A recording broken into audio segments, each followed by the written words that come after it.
Jajaran Kepolisian Polresta Depok siap membantu mengamankan Pilkada serentak se-Kabupaten Bogor pada 3 November 2019 mendatang di 11 TPS yang berada di 10 desa di 2 kecamatan Tajur Halang dan Bojonggede. Kapolresta Kota Depok AKBP Aziz Andriansyah mengatakan pengamanan jalannya Pilkada serentak se-Kabupaten Bogor akan menjadi prioritas pengamanan jajaran Kepolisian Polresta Depok, terutama di daerah rawan konflik, baik saat pencoblosan maupun pasca penghitungan suara. Dalam proses pengamanan apapun, kegiatan apapun, termasuk kegiatan pemilihan kepala desa, kita tidak underestimate, justru bahkan overestimate. Jadi kita tetap memperkirakan dan mempersiapkan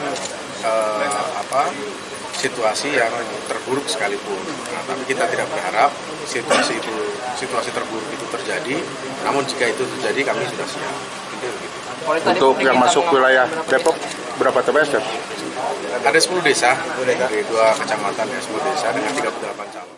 Sementara itu untuk mengamankan jalannya pelaksanaan pemilihan kepala desa 3 November mendatang, sedikitnya 3.000 personel gabungan dari TNI, Polri, dan Satpol PP telah disiagakan. Dari Polres Bogor, Polresta Metro Depok, ditambah backup dari Polda Jabar dan juga TNI plus dari Satpol PP itu kurang lebih ada 3.000-an.